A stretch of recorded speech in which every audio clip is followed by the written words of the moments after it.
Crazy Coco wanted me to show the step-by-step process of how I would memorize this Wikipedia page. Now, this Wikipedia page is the same thing as a textbook, right? Because you have the different chapters, sections, subsections, and so on. And so the process I'm about to show you would be the exact same thing you would use for a textbook.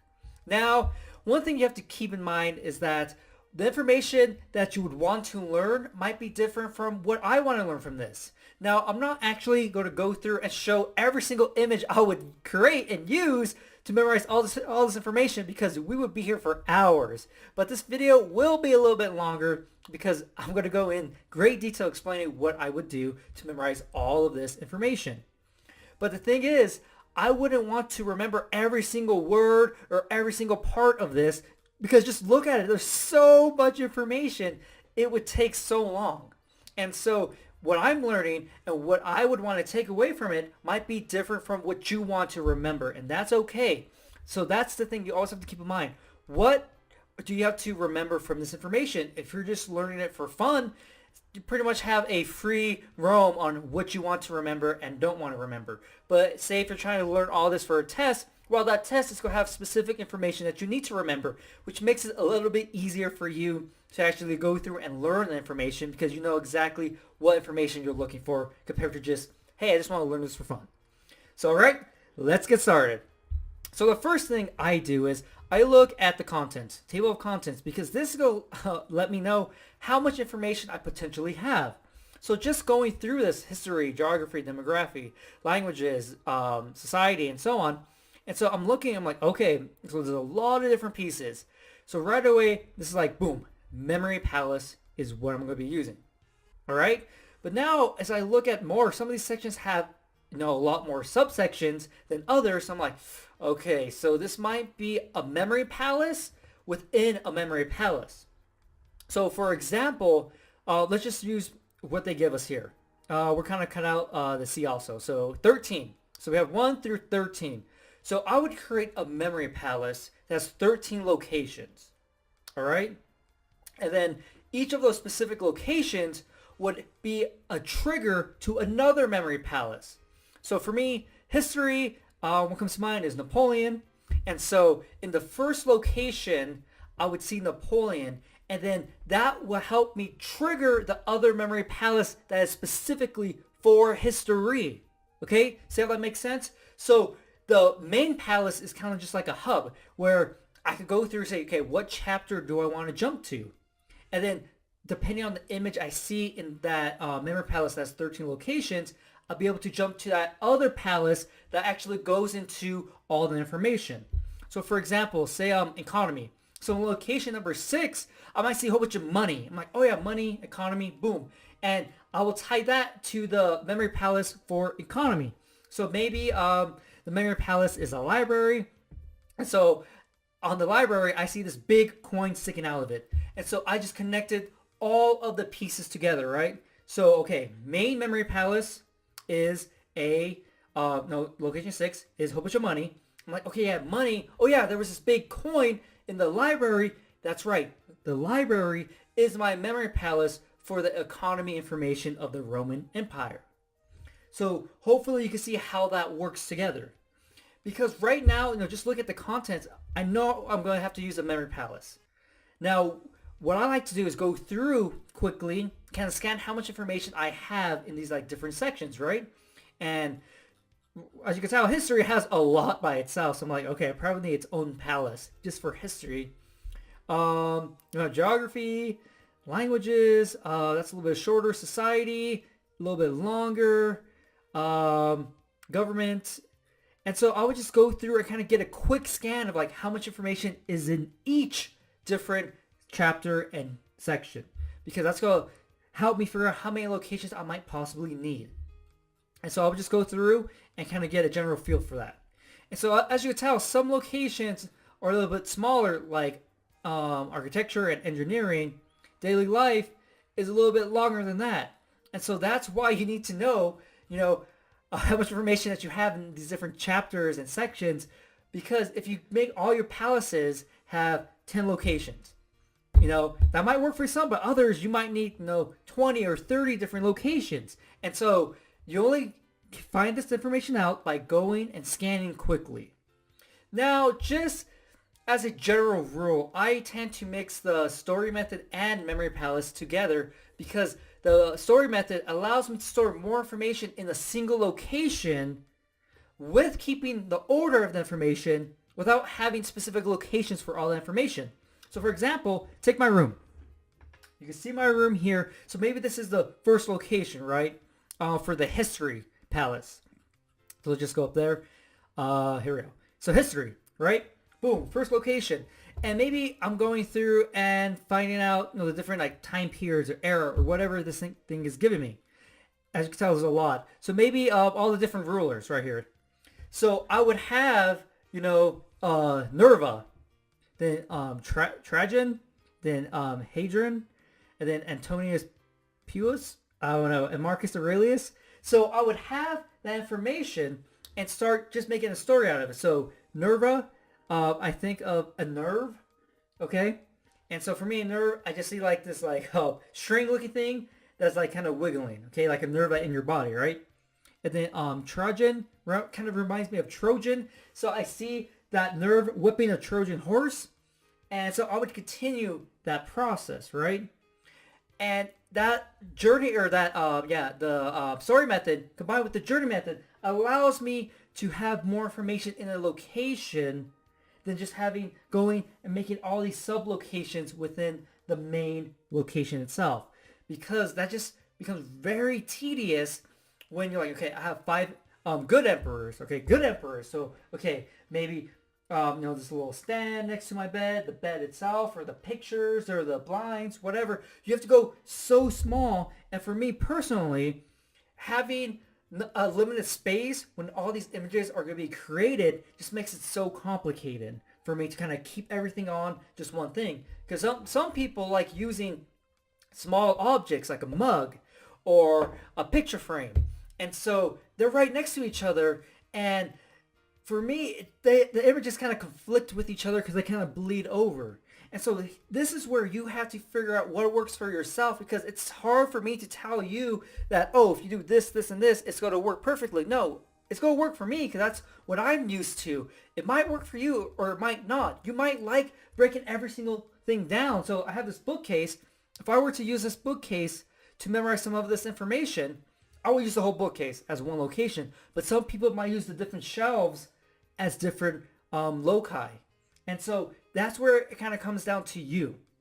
So I would use a combination of, some sub-locations and story method to try to maximize as many locations as I have, because as you know, if you're using the memory palace, you're going to need more locations in order to store more information. And so I'm going to try to get the most out of all these different locations I have as possible. And the story method allows me to do that. All right? And so that's kind of what I do just in general when learning a lot of information that has a lot of different components to one specific topic. I like to use the story method. And so that's what I would start doing for this. So say if I have a history memory palace, maybe that's my friend's house. I might have, just looking at this, 30 different locations, then boom. I would group similar information together in those locations. So say if there was a era or a specific topic that talks about all the different leaders like Julius Caesar, Mark Antony, Octavian, I would have a specific location in that memory palace for history just for all the leaders. And I would connect them all together using the story method. I would start with the earliest, right? Makes sense. And with the latest. And so the story method, when all the images are appearing in the story, that's going to tell me which leader came first and then the next one and so on.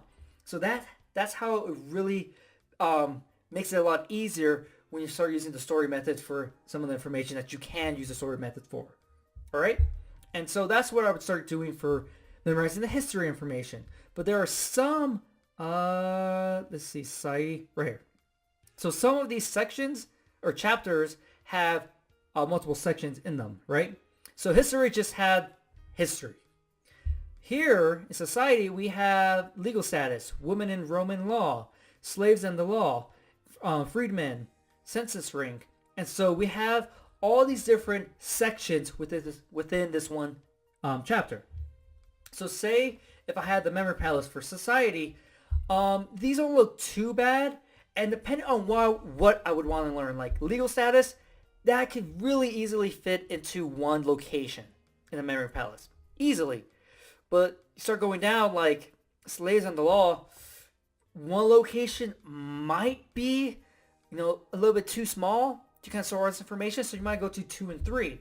So when that happens, all you need to do is make a trigger image for where the information starts in the palace. So say for society, for the first location, we have legal status, okay? Boom. Second location, maybe we can fit that in one location. So second location, we'll have women in Roman law. The third location, I'm like, okay, this is clearly not going to fit all in the bathroom. So I'm going to need to use more locations, right? And so I'm like, okay, maybe I need 3. And so what I would do is I would make an image that's going to signify slaves and the law. Okay, so maybe that's chains of some sort. I picture a whole bunch of chains.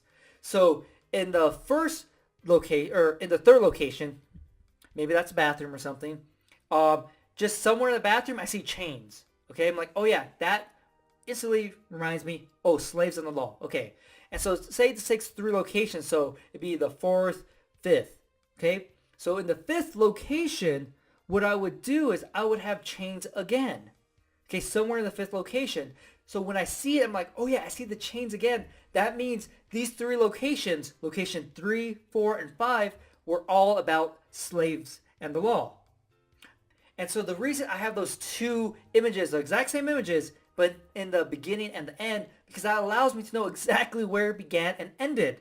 Yes, I could just do one at the very end, put chains, or in the very beginning, put chains, and then when I get to the next topic, the 6th location, which would be freedmen, maybe I picture American flag, right, freedom, that can also let me know, oh yeah, we're changing topics, now it's not slaves anymore. But I like having those 2 fail-safes because say if I have, 5, 7 locations for one section, that's a lot of information. I might forget, the image in the beginning of slaves, like, oh, but at the end, I'm like, oh, I see the chains. Oh yeah, this whole section was about slaves and the law. And so that's why I like having specific images that represent the topic you're talking about in the first location that all the information starts going into, and the very last location that you're putting information into. So that might be 3, like the example I gave you. It might be 5, 7, 10. Just really depends on how much information you have for that specific topic. Now it might seem like, man, this seems like a lot of work. It's just an intense amount of information. Well, the thing is, you need to start practicing this information, or this process I'm telling you, step by step. Take it easy. Don't just jump in like, okay, I'm going to memorize this whole thing right away. Boom, let's do it. No, maybe just start with history and see how you start breaking down all the information to history and see if you like how you're storing it, or if you had enough locations, or if you didn't, or you needed 2 memory palaces. The only way you can ever figure out what's going to work for you, especially with something like this, where there's so much information and there's so much different points that you possibly could remember, but do you really need to? You don't know until you actually start reading it, right? The only way for you to ever figure out what's going to work for you is that you have to start trying these processes, these methods, techniques I'm sharing with you, and see what works for you. Because what I'm telling you might make sense right now. Like, yeah, that really does make sense. But if you're trying to learn something just on the spot, you're like, oh, I have a test now. I want to learn all this information in the book. And you never practice it. You're going to have a bad time trying to learn all that information because you didn't practice it. And everything I'm trying to explain to you is stuff I've done for all sorts of information. If it's something like history, I remember doing this for literature, chemistry, all the subjects you can think of, I tried it in some aspect. And this is what I found to be the best thing, that you have to start out by figuring, okay, how are you going to store the information, or just go store it on the spot, have memory palaces, just story method. But then after you figure that out, take a quick look so you get a more so you get a more specific idea of what you would need, how many palaces, things like that. But yeah, so essentially what I showed you already is the step-by-step process that you will start using for all the different sections. Because essentially, once you know how one section will be broken down, like society and slaves and the law, that's going to apply exactly for uh, government and military, right? Because you have the chapter, then you have the section. And so once one section, I explain out one section, you just apply that same process to another chapter or section, and another chapter or section, and so on and so on. And so it's not really hard to understand the process or the steps. What's hard is if you're being consistent when you're actually learning the information, if you're taking the time to make the memory palaces, to actually practice them, to go through it, get something that you don't even want to learn about, but still practice it to say, okay, I figure out what the pros and cons to what I'm doing on some useless information I don't even want to learn. Now I could jump to the Roman Empire and actually apply what I know works for me and learn this information.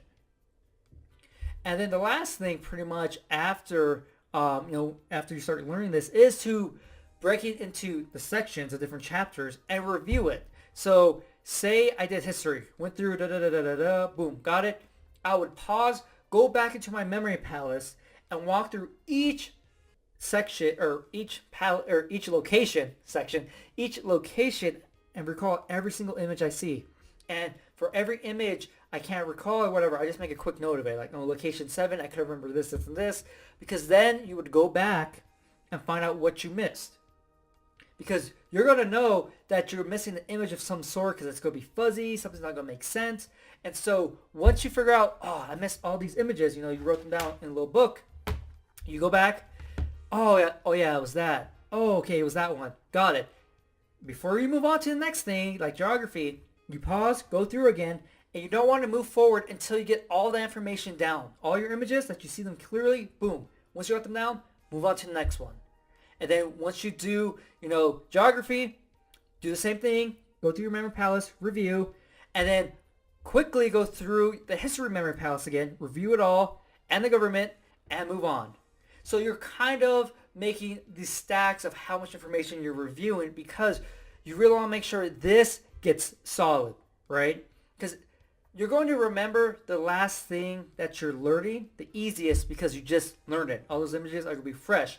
Everything after, so say you get to the very end, religion, you get to the very end, everything above religion is going to be a lot fuzzier because you have so much more information, all those images, and that was done maybe an hour, 2 hours, 3 hours ago.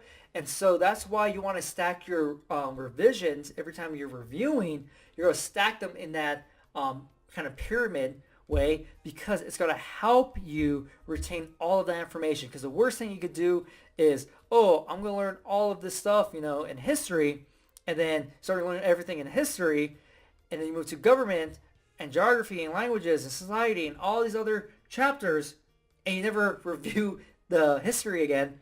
The next day, you're going to have holes everywhere in your palace, in your images, in your stories, because you didn't review them enough times where you're trying to memorize a massive amount of information. Memorizing a deck of cards right here, you can go through it very quickly, boom, and be okay. Because, just 52 cards. Here, you're memorizing hundreds of pieces of information. And so reviewing becomes a lot more important. And yeah, so there you have it. That's pretty much the process I would use to go through and memorize this Wikipedia page. Same way I would apply it to a textbook. And I know I gave you a whole bunch of kind of tangents here and there, but I thought they were important to tell you to help, make the whole picture a lot clearer of how you would attack something like this and how, what I just told you is not the definitive way to do it. It's the way I do it and why you need to experiment to see what's going to work for you as well. But the general idea behind it is solid and will work for you. But you just have to get out there and start practicing because, memorizing information like this is not, an easy thing to do just in general. Without memory techniques, what do? You just repeat this over and over and over again. So that's why you need to, go through and pick out key images, key information that's going to help trigger the other things around it, because you don't need to memorize everything word for word, complete waste of time. You just need to be able to remember the general idea, like, oh yeah, it was that, then move on. But of course, it comes down to, why do you have to learn this information? Is it for a test? Because you might need to know the very specifics of things. But if you're learning just for fun, just knowing the leaders, that's great. Maybe the specific time when they're actually leading the country, not as important to you. That's great. Just need to know, oh yeah, this leader was first, this one was second, third, fourth, fifth, and so on. That's good enough for you? Rock on, move on. And so, you just gotta take your time with something like this. Relax. Don't get frustrated. Don't get, kind of overexert yourself or be, intimidated by, man, there's so much information to go through. Yeah, but, once you start going through it, you're going to start realizing, like, this whole paragraph, I didn't even need to learn anything from that paragraph. Move on. And so that's what you have to do, is take it step by step, and use the process I told you, practice the memory techniques I'm teaching you, all the different strategies, ideas, because that's going to help make this whole process a lot easier. What I just told you in this video, yes, it's the process to memorize this Wikipedia page, but it's only part of everything I've been teaching you. And you put them all together, that's where, boom, that's where the magic happens. That's where everything becomes easier, starts making sense. You see how everything starts connecting, and then learning anything you want becomes a piece of cake. So I know this video was a lot longer than I thought it would be, but hopefully you enjoyed it, and I'll see you next time.